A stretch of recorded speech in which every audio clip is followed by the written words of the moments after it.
I want to talk about something that's honestly been sitting in the back of my mind for a while, and it's about this entire wave of cybersecurity influencers who've popped up over the last couple of years, all promising basically the same thing: learn to hack in 30 days, become an ethical hacker with zero experience, six-figure cybersecurity career, no degree needed, just follow my roadmap.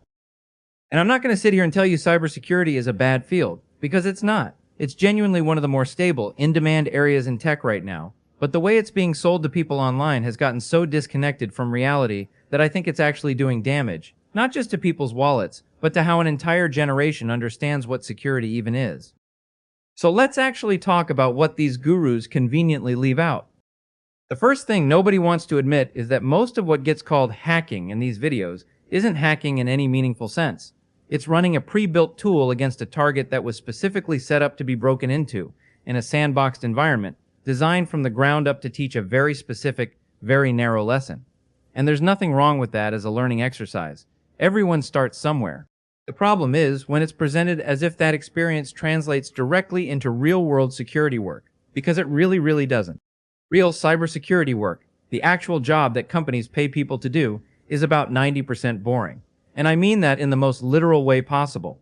It's reading logs. It's writing documentation. It's sitting in meetings explaining to non-technical stakeholders why a certain fix needs budget approval. It's patch management. It's compliance paperwork. It's slowly, carefully going through configurations looking for the one setting that's slightly wrong, the kind of work that requires more patience than adrenaline. None of that makes for a viral video. Nobody's clipping themselves filling out a risk assessment form and calling it content. So what gets shown instead is the small, exciting sliver of the field, the part that looks like something out of a movie, and that sliver gets presented as the whole picture, when it's maybe 5% of what the actual day-to-day looks like for most people working in security. Here's something else that bothers me a lot, and I think it's the most important point in this entire conversation. A huge number of these gurus talk about hacking skills as if they exist in a vacuum, completely separate from actual computer science fundamentals. Like you can just learn a list of tools, memorize a checklist of commands, and suddenly understand security. But that's backwards. Security isn't its own separate universe of knowledge sitting apart from how computers, networks, and software actually function. Security is what happens when you deeply understand how those systems work and then specifically look for the places where that expected behavior breaks down. You can't meaningfully understand where something is vulnerable if you don't understand how it's supposed to work correctly in the first place.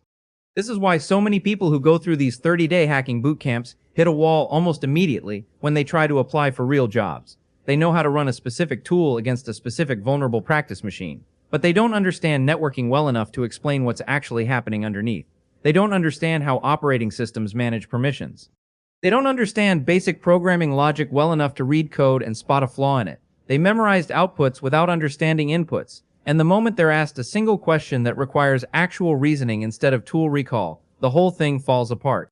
I also want to talk about the fear-based side of this, because there's a whole separate category of guru who isn't selling become a hacker. They're selling something closer to the internet is terrifying and only I can save you.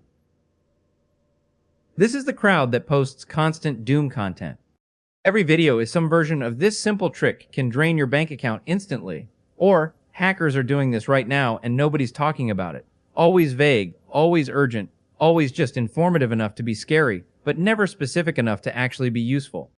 And look, I understand the appeal from a content perspective. Fear performs incredibly well. People share scary things faster than they share calm, accurate information, because fear feels important. It feels like something you need to warn other people about immediately. But constantly pumping out vague fear content without giving people real, actionable understanding doesn't make anyone safer. It just makes people anxious and dependent on the next scary video to tell them what to be afraid of next. Real security literacy isn't about being constantly afraid of everything. It's actually closer to the opposite. It's understanding enough about how things typically go wrong that you're not paralyzed by every headline, because you actually know which threats apply to you personally and which ones don't. Most of the genuinely useful cybersecurity habits are honestly kind of boring too. Use a password manager. Turn on two-factor authentication. Don't reuse passwords across accounts. Be suspicious of urgency in messages, whether that's a text, an email, or a phone call. Keep your software updated. That's most of it. That's actually most of what protects the average person, and none of it requires you to understand advanced exploitation techniques or memorize command line tools. But use a password manager doesn't get millions of views. This one trick hackers don't want you to know does, even when the trick is either wildly overstated, misapplied to a threat model that doesn't remotely match the average viewer's actual risk, or in some cases, just not true at all.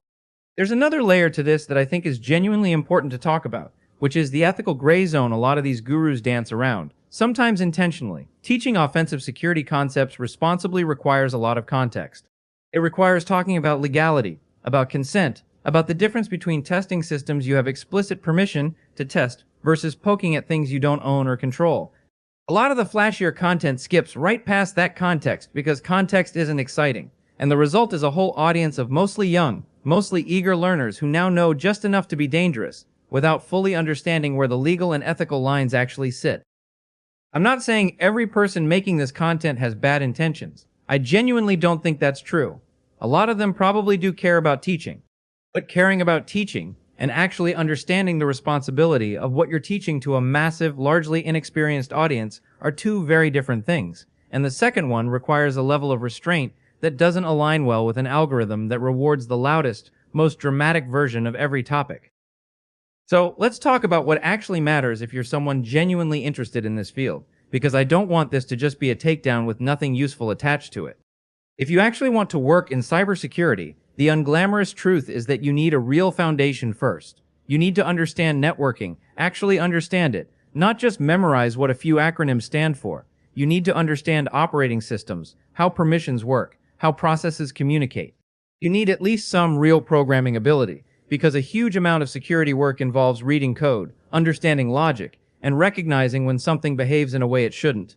None of that is flashy. All of it takes real time, measured in months and years, not a weekend. Of course, with a certificate at the end that impresses nobody who actually works in the field. And once you have that foundation, the specific security skills actually start making sense, because you're not just running a tool and hoping it works. You understand why it works, which means you can also understand when it doesn't, and adapt when the situation doesn't match the tutorial exactly, which, by the way, real situations almost never do.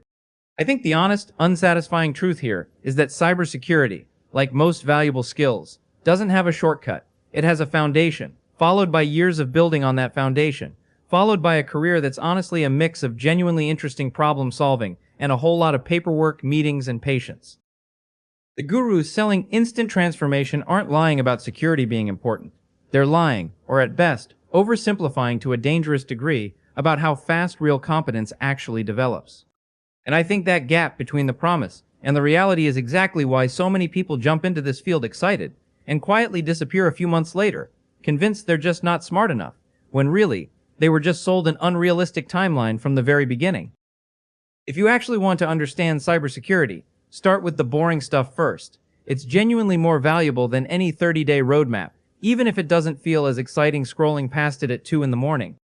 If this actually changed how you're thinking about this whole space, subscribe, because there's a lot more of these honest breakdowns coming, and this industry could really use a little less hype and a lot more truth.